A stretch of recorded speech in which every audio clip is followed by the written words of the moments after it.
Muy buenas tardes, noches ya aquí en Israel, buena semana, y que siempre la expectativa de tener Besorot Tovot y Shuot Benehamot en esta última semana del mes de Adar primero, Bezrat Hashem, Motzei Shabbat. Ya estaremos ingresando en la dimensión de Adar segundo y todo lo que ello moviliza dentro de nuestras vidas como comunidad, como pueblo judío y como individuos también.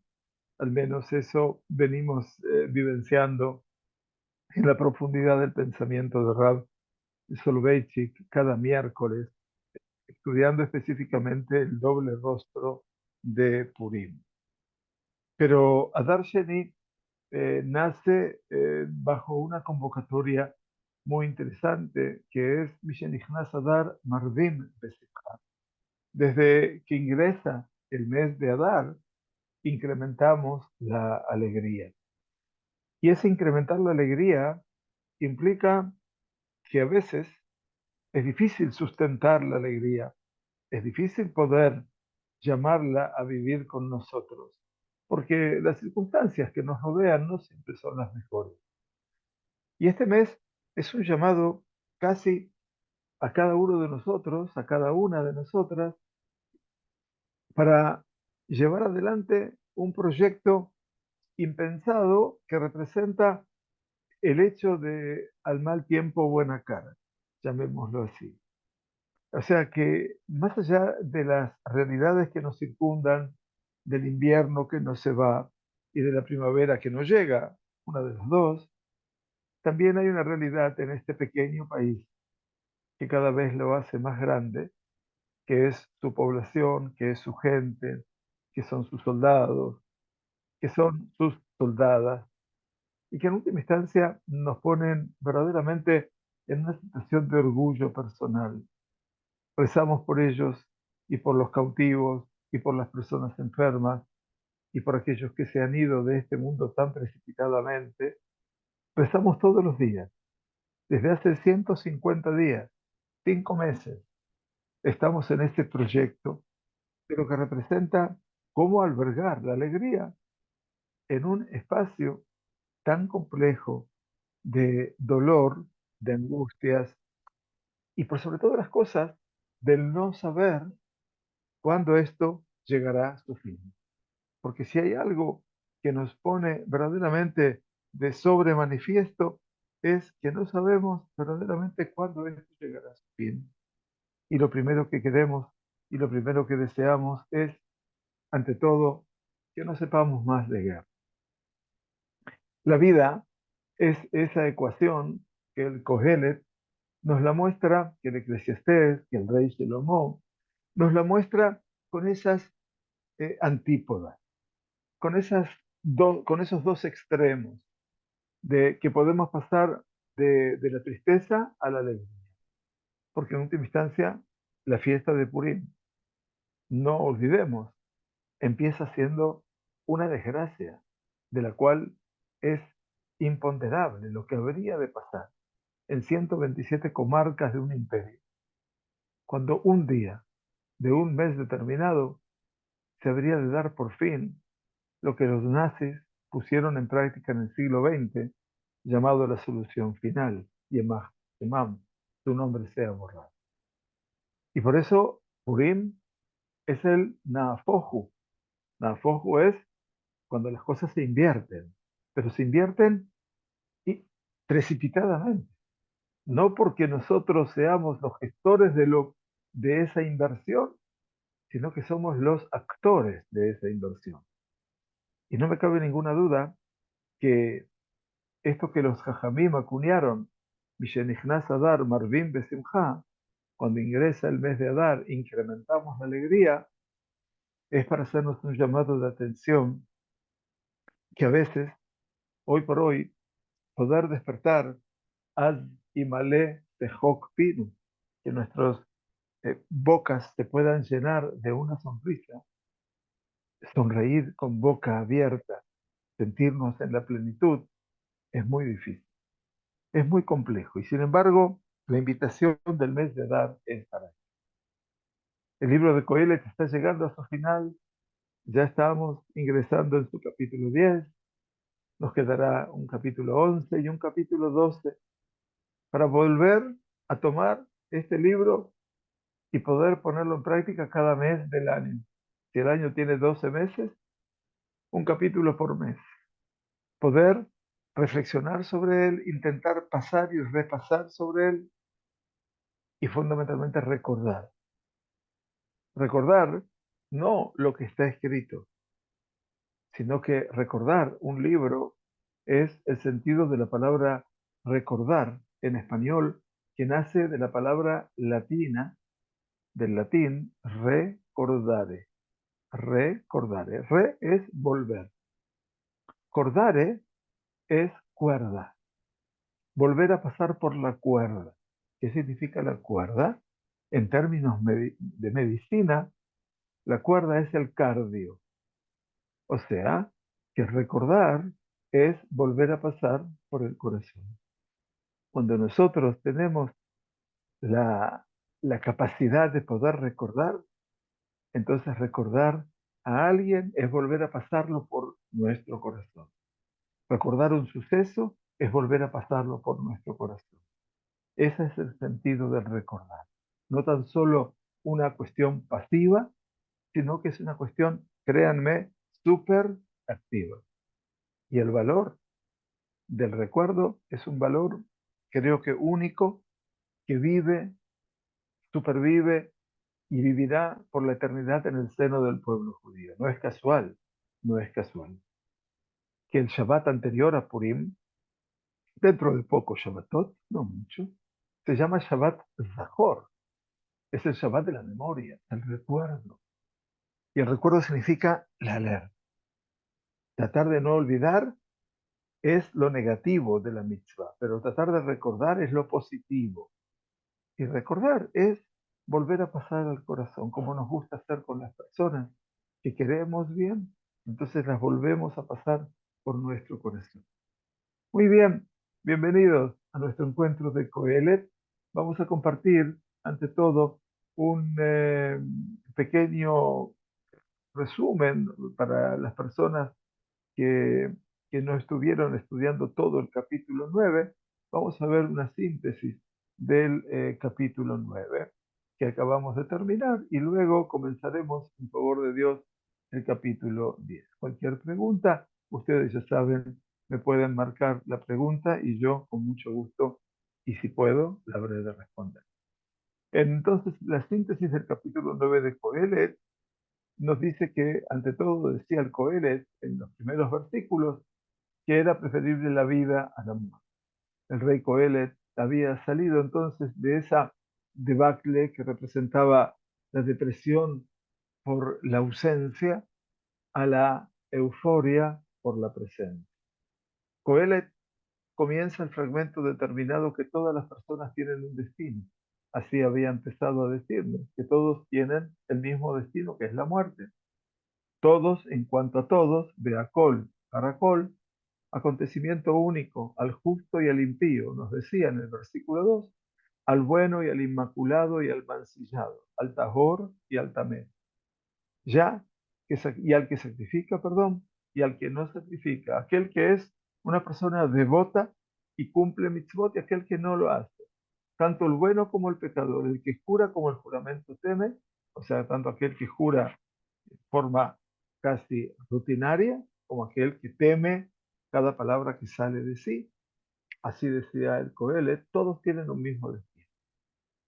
Pero además Coelet sostiene que la vida, aun cuando no sea buena, es preferible a la muerte, ya que aquel que se une a todos los vivientes tiene confianza, ya que el perro vivo, ¿se acuerdan que estudiábamos? Es mejor que el león muerto, porque está vivo. Y entonces aquí el Coelet ya estaba marcando un punto de inflexión en su pensamiento. Y el fundamento de Coelet es, pues los vivientes saben que habrán de morir, mientras que los muertos ya no saben nada y no tienen más retribución, ya que se ha olvidado de su memoria, se ha olvidado su memoria. Y esto fue uno de los párrafos que el rabí Moshe Almozanino, que habíamos estudiado, decía, bueno, este es uno de los puntos que se le puede criticar a Coelho, porque nosotros no sabemos qué hay más allá del escenario de la vida, pero sí sabemos que hay retribución. Y esa retribución se llama Sahar. Y todos nosotros sabemos que tal vez en este mundo esa recompensa a veces no la podemos percibir, no la podemos sentir, no podemos a veces darnos cuenta que esa recompensa está con nosotros.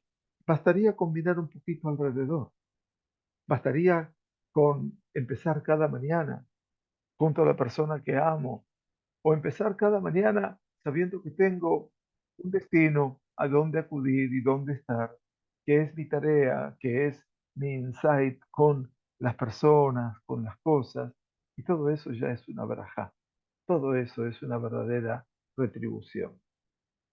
Luego el rey continuaba hablando de los placeres de la vida, y entonces hablaba entre los versículos 7 y 10 como continuidad de la determinación anterior. En este párrafo, Coelet propone cómo disfrutar de la vida. Y así lo decía. ¿Se acuerdan? Estudiamos la semana pasada. Ve, come con alegría tu pan y bebe con corazón agradable tu vino, pues que ya ha aceptado Elohim tus acciones. Yo pienso que este era, como les dije la semana pasada, uno de las tres partes de un triángulo existencial, a mi humilde entender, maravilloso.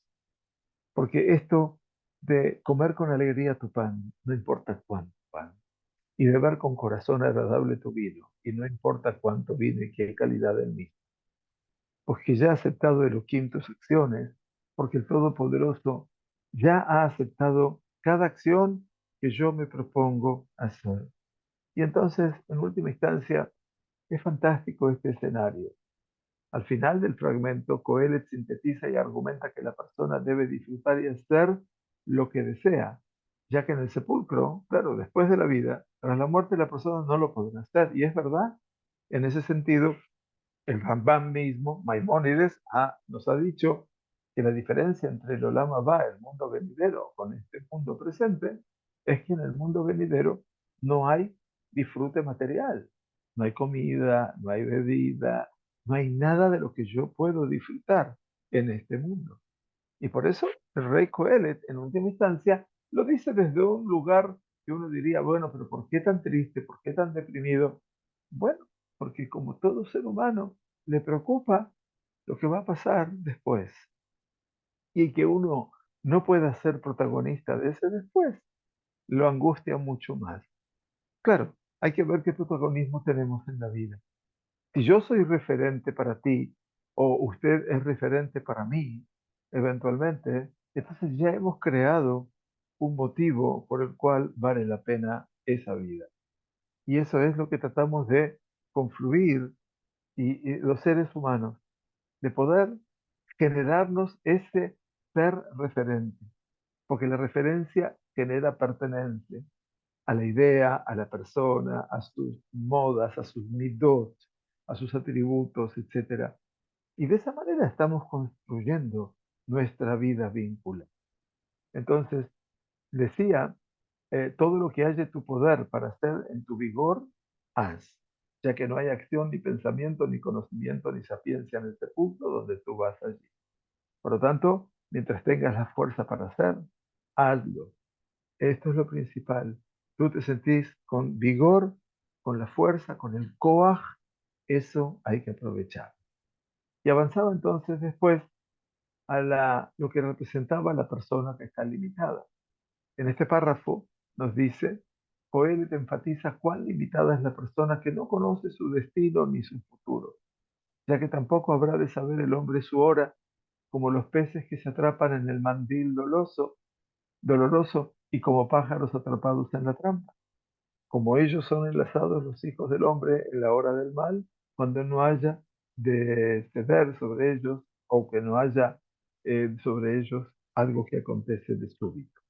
Por lo tanto, haya de caer sobre ellos de súbito, perdón. Por lo tanto, dice, a veces las cosas, como dice Rav Soloveitchik, ¿se acuerdan los que estudian el Rav Soloveitchik los últimos miércoles?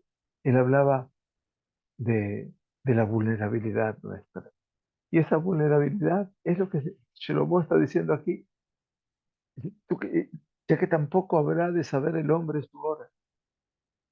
Nosotros, decía el Reb Soloveitchik, todos los días pedimos, Refaenu Hashem Ben Erapé, cúranos para que seamos curados. Y la persona que está bien de salud no debería pedirlo. Entonces el Reb Soloveitchik con tanta sabiduría dice, precisamente, uno no sabe las cosas cómo cambian de un momento a otro. Todo es un instante. Y por lo tanto, también el hombre rico pide para preservar su riqueza. ¿Por qué? La bendición de la prosperidad, de los años, la novena bendición de la amida. También la dice el rico, a pesar de que viva en sus millones, porque sabe que mañana todo puede caer súbitamente. Bien, y el rey nos iluminaba con la sabiduría, ventaja y desventaja. Y aquí comenzaba con un relato alusivo a un hombre sabio que vive en una ciudad a la que ingresa un rey poderoso con un gran ejército. Y dice el rey, se llegó a ella, y dice el rey Salomón, un rey magno y la circundó y construyó contra ella torres de sitio grandes, como imaginando lo que es, bueno, el sueño de un rey que tiene miedo de su enemigo. Ese hombre sabio provocó que la ciudad se salvara por mérito suyo. Y ese hombre sabio que estaba en la ciudad, dice, y libró él la ciudad con su sabiduría. Pero a pesar de ello, ninguna persona recordó al hombre pobre, aquel hombre sabio. A veces la retribución, mis queridos, el reconocimiento, no llega nunca. Y bueno, es parte de la naturaleza humana. Nosotros aprendemos y creo que la tarea nuestra está siempre, siempre, siempre, créame, está en ser agradecidos. Yo pienso que esa tarea es la tarea natural que tenemos que empezar a vivir como seres humanos. Saber agradecer. Y la verdad es que me alegro a veces de que haya personas tan sensibles a ese agradecimiento. Porque el hombre sabio salvó con su sabiduría una ciudad y nadie lo ha reconocido. Y entonces nos dice nuestro resumen, a raíz del episodio, Coelet aprende dos cosas opuestas. Una, la sabiduría es mejor que la valentía. Es fantástico. Y por lo tanto, las palabras de los sabios con quietud son escuchadas. Divrei Jamim, Benachat Nishmaim. No hace falta gritar. El que tiene poder tiene que gritar. Permanentemente grita. Porque parece ser que si no grita, nadie lo va a escuchar. Y el sabio cuando habla, habla solapadamente, tranquilamente. Es tan bueno escuchar a los sabios. Es tan bueno escuchar a aquellos que alimentaron gran parte de la vida de uno y también la alimentan hoy en día, que no hace falta gritar, hace falta aprender a hablar. La segunda, a pesar del éxito logrado con la salvación de la ciudad, nadie recuerda a la persona sabia y por consiguiente, la sabiduría del pobre es despreciada y sus palabras no son escuchadas. Bien, bueno, hasta aquí entonces habíamos visto todo este escenario y ahora, por supuesto, nos toca llegar a nuestro capítulo 10. Bienvenidos a nuestro capítulo 10. Bienvenidas, por supuesto, a nuestro capítulo 10, que ya nos va a acercar a un escenario difícil. Aquí el rey Salomón se dedica casi todo el capítulo, son 20 versículos, a hablar del camino del Tajal. Tajal es la persona necia, es el opuesto al sabio. El necio, Gesil, es la palabra que más conocemos cuando rezamos el mismo Shir de Yom HaShabbat todos los viernes. Ishba'ar lo yeda, el hombre inculto no conoce. Be'uchsil lo yavin, y el necio no lo puede entender. Ahí aparece el Kesil. Y las mismas letras es cambiadas de orden. Kesil es Kaf, Samach, Lamet. Y acá es Sahal, Samach, Kaf, Lamet. Las dos comparten la misma raíz. Ahora, el segundo verbo, ¿de dónde viene? Para los amantes del hebreo, nosotros hablamos de un verbo ver u observar. Bien, ver, decimos lirot, ¿najón? Ani roe. Pero observar Se dice ani mistakel. Mistakel es la raíz del verbo samach kaf lamed. ¿Y qué significa leistakel? Leistakel no es mirar o ver, es observar. Por lo tanto, ¿qué sufre el Sahal? El Sahal sufre en su propia esencia lo que debería ser la persona inteligente. Akadosh Baruj Hu te ha dado dos hermosísimos ojos para que puedan cumplir una función más allá de impactar con su color, con su presencia, con su mirada, etcétera, al otro.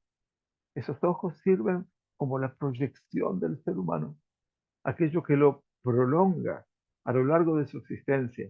Por eso David Amelech canta en su Teilim, Urre'e banim levaneja, que puedas ver los hijos de tus hijos.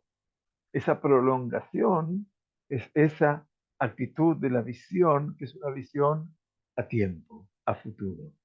Y por lo tanto, leistakel significa observar. Por ejemplo, en la época que estudiábamos para ser docentes, en la parte de una suerte de college, de universidad, de terciario hebreo, entonces, la primera experiencia era que teníamos una materia llamada didáctica. Y en didáctica teníamos una profesora muy, muy interesante, a la cual teníamos que ir a escuelas. A las escuelas íbamos nosotros para ver a una istaklut. ¿Qué íbamos a hacer? Una observación. No a llamar la atención sobre algo, sino a mirar cómo la morá se desempeñaba en la clase. Porque llegaba un momento después que cada uno de nosotros tenía que preparar la clase. Sí, sí, sí. Algunos se estarán riendo por sus adentros. Pero esto fue una etapa fantástica en la vida. Fantástica porque nos veía a nosotros enfrentándonos a un mundo realmente diferente. El querer ser maestros implica saber observar. Observar, y por eso les digo que en lo personal no hay mejor clase en la cual yo pueda estar viendo a la gente que está allí conmigo. Más allá de lo presencial, más allá de eso, para mí es un tesoro inacabable el hecho de que pueda ver los rostros de las personas que están estudiando. Eso se llama istaklut. Y la istakel significa poder observar en la profundidad del otro, porque ese es el concepto. Ahora, ¿qué problema tiene este personaje que está aquí en el capítulo 10? Es que no utiliza el recurso de la istaklut. Eres un sahal, y es un quesil. Las letras se le invierten tan fácilmente que pierde la capacidad de poder comprender lo que ve. Esa observación que nosotros se nos pide hacer, ese hombre quesil no lo tiene. Y así empieza entonces, claro, les agradezco y si no me preguntan, por favor, ¿no? Porque esto es, obviamente, estoy contando un poquitito las experiencias de lo personal. Y bueno, que alimentaron gran parte de mi vida a lo largo de mi adolescencia y mi principio de adultez. Zebubé Mavet y Abeish, moscas de muerte, así empieza el rey Salomón este capítulo, corrompen. ¿Qué más hacen? Y Abeish hacen que se deteriore Shemen Rokeach, el óleo del perfumista. O sea, esos Zebubé Mavet generalmente corrompen, quiere decir, yavish, hacen, deterioran, ¿no es cierto? El óleo del perfumista, el aroma grato, prevalece más que la sapiencia. Yakar me jochma mi kabot tichlut me'at. Prevalece más que la sapiencia, más que la gloria, un poco de necedad. A veces es increíble, dice el rey, cómo la necedad prevalece más que la sapiencia.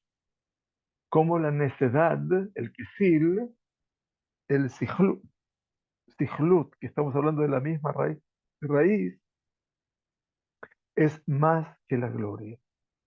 Y los invitamos entonces a acompañar al Rabbi Deris y Jonol Ibrahá con las citas de este versículo, muy interesante. Dice Moscas de muerte corrompen, deterioran óleo del perfumista, y hace alusión a la segunda parte de este versículo, el segundo hemistigio: prevalece más que la sapiencia, más que la gloria de un poco de necedad. En realidad, dice el Rab, esta idea es la continuación lógica del segundo hemistigio del versículo anterior. El versículo anterior era el versículo 18. Tová Ojma Mikele Krav, es mucho mejor la sabiduría que todos los utensilios de la guerra. Bejoteja Diabet Tová Arde.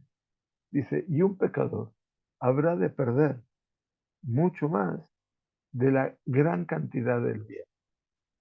Esta idea, entonces, dice Rab, es la continuación lógica del segundo hemistigio del versículo anterior, queriendo decir a veces que cosas pequeñas, casi insignificantes ante nuestros ojos, causan grandes deterioros. Y aquí aparece un comentarista natural del Coelet que se llama Rabbi Abraham Ibn Ezra. Ibn Ezra sugiere que el ser humano, por más grande que sea, siempre tiene un poco de necedad. Sí, somos necios, no hay ninguna duda. ¿Qué es lo que le hará perder grandes aspiraciones en su vida? Aún un solo error cometido por el sabio, agrega Ibn Ezra, es algo muy duro. Y sigue diciendo este comentarista, y a ti, lector, así escribe él, que no te extrañe que cualquier error puede ser pequeño o grande de acuerdo con el nivel del actor. Y así veremos que fueron escritas palabras duras acerca de personajes superiores al rey Salomón por una cosa de poco peso y que no fue hecha con premeditación, solamente fueron otros los que la causaron. Dice Rabederi, en mi modesta opinión, dijo Noli Brajá, Ibn Ezra se estaría refiriendo a Moshe y Aarón, a quienes Dios les vedó, como sabemos, el cruce del Jordán para vivir en la tierra de Israel, la tierra de promisión, por un error causado en realidad por quién, por los hijos de Israel. O sea, los hijos de Israel pidieron agua porque no tenían agua y se quejaron, y una vez más.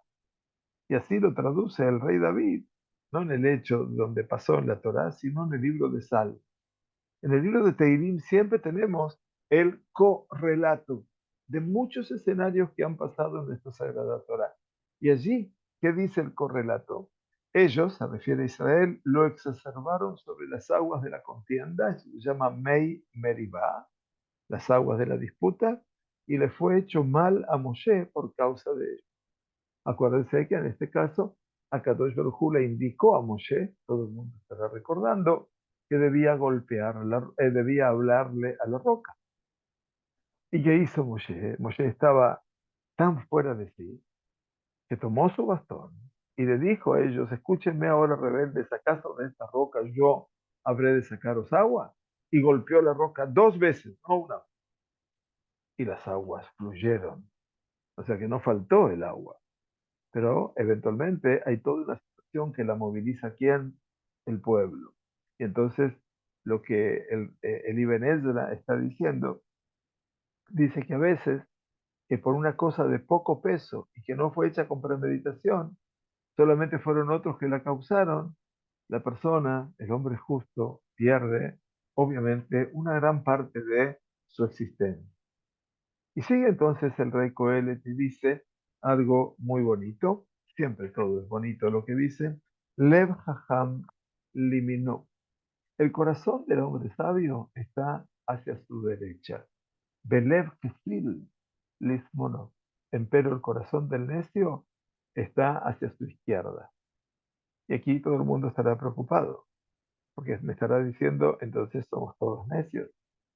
En realidad el corazón humano se encuentra en la zona centro de nuestro cuerpo, no está ni a la derecha ni a la izquierda, está un poquito más inclinado a la izquierda, pero no hacia la izquierda. Entonces, tenemos un corazón derecho y tenemos un corazón izquierdo, porque está dividido, ¿no es cierto?, en aurículas y ventrículos, las dos aurículas superiores, los ventrículos inferiores, 4 cámaras, llamémoslo así. Pero el rey nos dice, el corazón del sabio está a la derecha, mientras que el corazón del necio, del questil, está hacia la izquierda. ¿Y a qué se refiere el rey Shelomo con esto? Entonces, lo primero que nos explica el Rado es que no hace referencia al corazón como órgano, ya que en toda persona, sea sabia, sea necia, el corazón se encuentra en medio de la caja torácica, aunque tendiendo, como les decía, hacia el lado izquierdo. Lo que nuestro versículo quiere decir es que los pensamientos del sabio tienden hacia la derecha. Cabe recordar que en el Tanaj, el brazo derecho del ser humano, nuestro brazo derecho, es considerado el auspicioso, favorable y diestro. Quiere decir, esa es la mano derecha, que es favorable, que es todo lo que representa la bondad. Por eso el novio coloca el anillo a su amada en el dedo índice de la mano derecha, no de otra mano. Después, bueno, lo cambiamos a la posición del anular de la izquierda, pero originalmente la consagración nupcial pasa por el dedo índice de la mano derecha. Es muy bonito.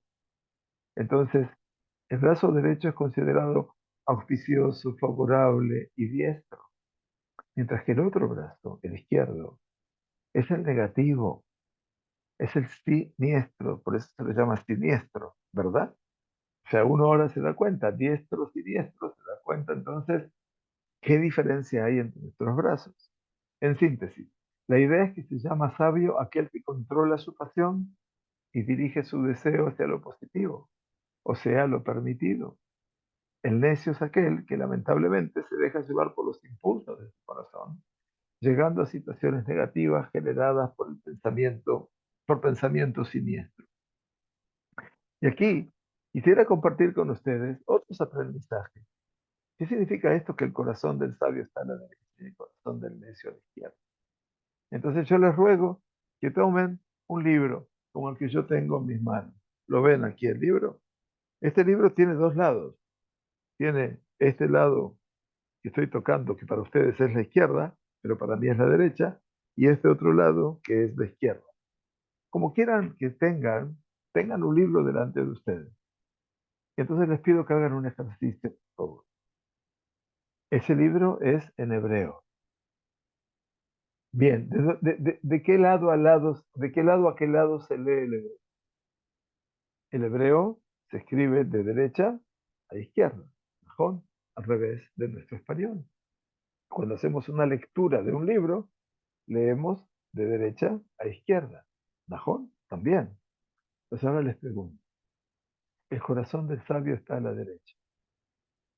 El hombre que estudia, el hombre que lee, está a la derecha, el corazón del sabio. ¿Qué quiere decir? Él está observando cuánto leyó, cuánto tiene en su haber. El corazón del necio está a la izquierda. ¿Cuánto me falta? A ver cuánto termino todo esto. Y esto es muy interesante como para poder tener aquí un concepto. ¿Qué pasa con los zurdos? ¿Cómo lo considera Coelho?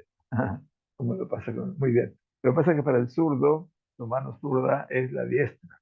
Bien.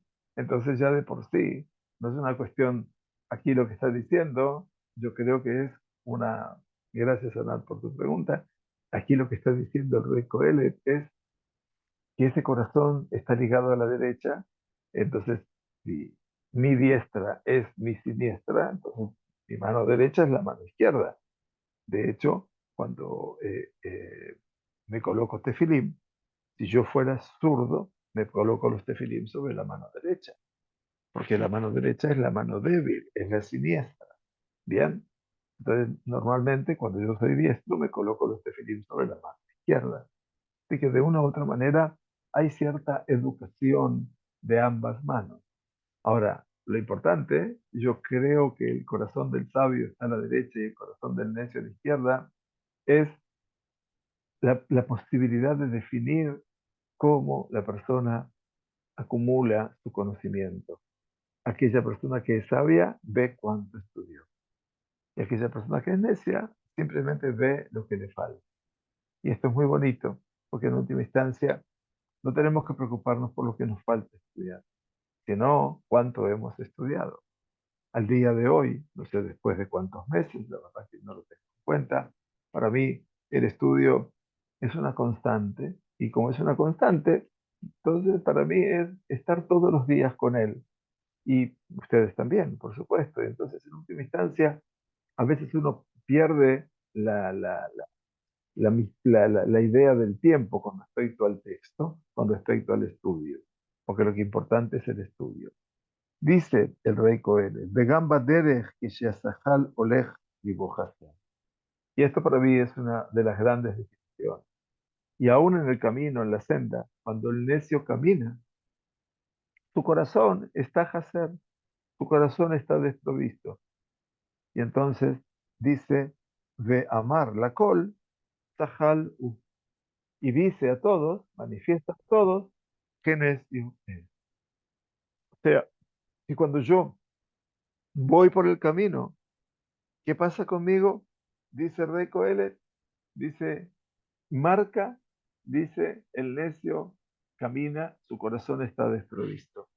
Su corazón está desprovisto significa que no tiene corazón y por lo tanto manifiesta que necio es. ¿Cómo lo explica esto el Rab? Quiere decir que el necio, cuando sale de su casa y está entre personas, manifiesta su necedad. Según Rashi, con su manera de andar o su forma de hablar. Quiere decir, no solamente cuando se presenta en medio de una sociedad o sale de su casa, sino también cuando habla. Mientras que según Seforno, que es Rabbi Obadiah Seforno, comentarista del siglo XVI en Italia, manifiesta su necedad cuando trata de conseguir cosas inadecuadas para un ser humano equilibrado. Y es por ello, agrega Seforno, que la sociedad se rebela contra el necio y le impide concretar sus pensamientos demenciales. Bueno, no siempre pasa eso, creo yo, pero bueno, supuestamente una sociedad está constituida, una sociedad que es una sociedad establecida, que tiene parámetros, y esos parámetros están encaminados dentro de lo que es la moral y la ética, seguramente sería el freno para el mundo. Pero a veces nos tocan vivir épocas no complejas, complejísimas, en las cuales parece ser que la jojomá, la sabiduría, deja su lugar a la necedad. Y a veces cuando vemos algunos escenarios de lo que pasa en nuestro pequeño y amado país, y lo que pasa entre sus dirigentes y sus políticos, no porque hay una crítica velada a los políticos y a los dirigentes, no. A veces la crítica se impone cuando tenemos eventualmente una realidad en la cual todos deberíamos ver las cosas con un poquitito más de sabiduría. Voy a la pregunta de Talia Rab. ¿Y qué pasa cuando por alguna razón la persona no tiene un brazo, que lo haya perdido por accidente, por ejemplo? Bueno, obviamente lo aleno y no son de nadie, pero está muy bien la pregunta. La pérdida de un brazo significa a veces la pérdida de una habilidad.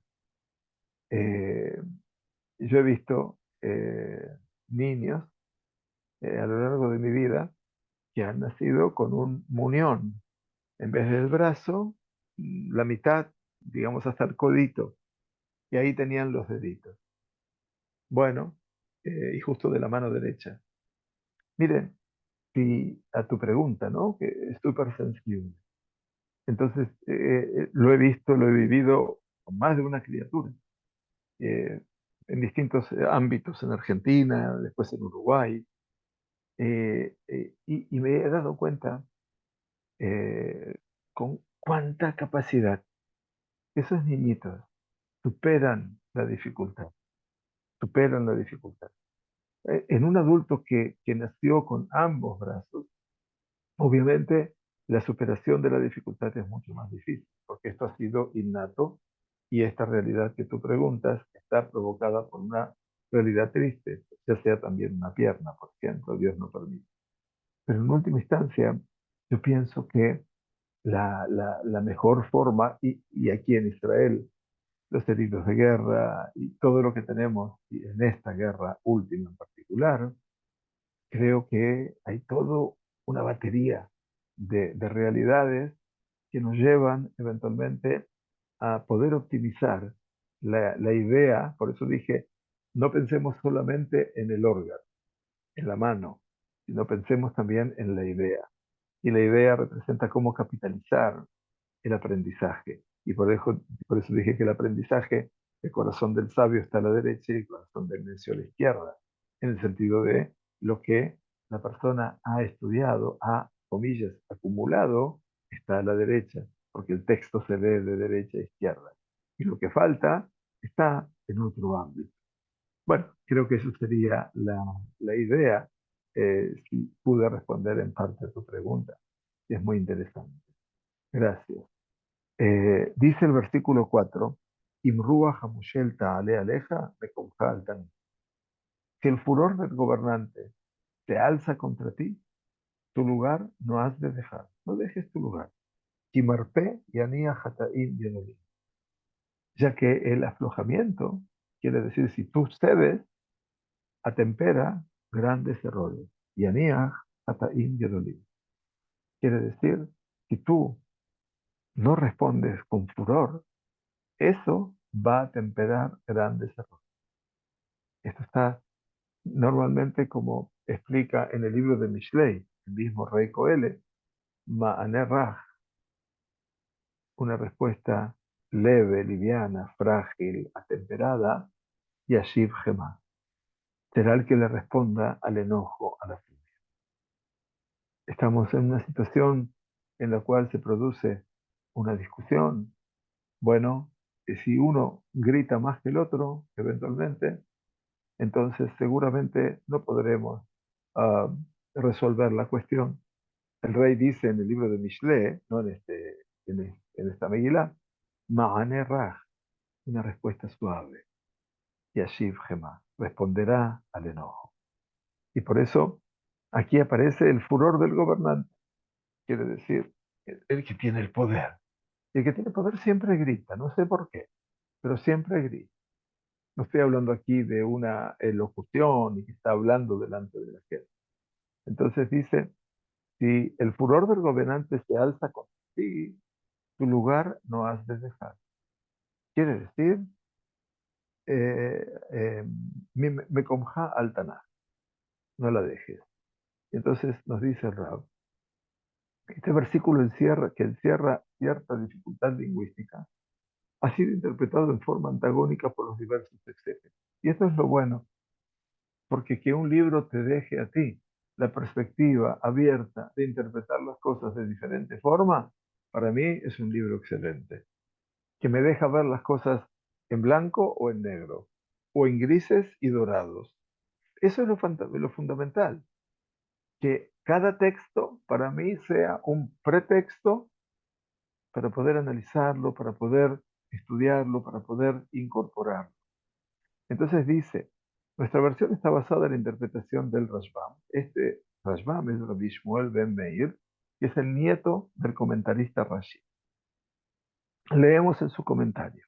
Si el gobernante te domina, te acusa con infundia, no dejes tu lugar ni huyas por el temor que ello te causa, ya que el aflojamiento de tu lengua quiere decir que tal vez puedas conciliarte con él por medio de tus palabras y rogativas, y ello surtirá un efecto en atemperar el furor causado por los grandes errores en los cuales has incurrido, según él, y no te acusará más. Mane Raj y Ashib. Esto para mí es la llave secreta de lo vincular. Quiere decir que si vamos, Dios no permita, a tomar la voz del gobernante, el furor del gobernante se alza contra ti, no dejes tu lugar, no lo dejes. Tu lugar quiere decir quién sos tú, no lo abandones. Tú sigues siendo tú, porque tu respuesta calma, atempera grandes errores. Si yo estuve eventualmente mal, si yo obré mal, no solamente alcanza con pedir perdón, sino que debo reconocer, no enojándome.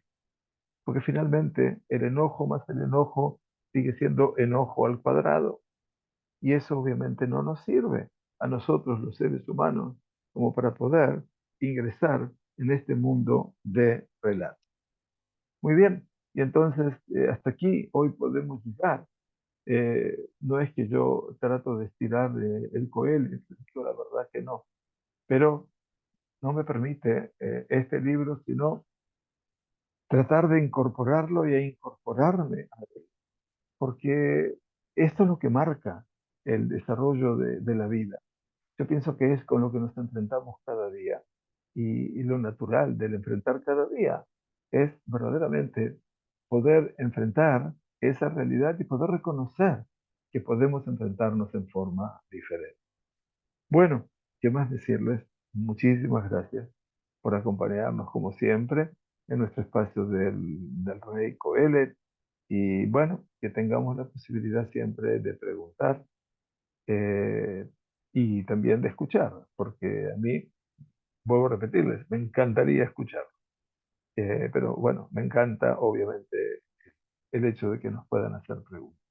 Gracias a ustedes, fuerte cariño para todos, Shavua Tov, Jodesh Tov, Umeboraj. La próxima semana ya estaremos en Adar Sheni y espero que Kadosh Baruj Hu les envíe, nos envíe su braja de mucha, mucha alegría, una alegría sincera, una alegría reparadora, una alegría que nos permita abrir de par en par los ojos para observar una realidad de forma diferente y por sobre todas las cosas que podamos verdaderamente hacer de esta realidad que nosotros también seamos diferentes.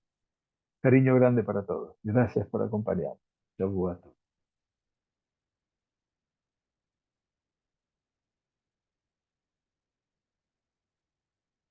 Muchas gracias a todos. Muchas gracias.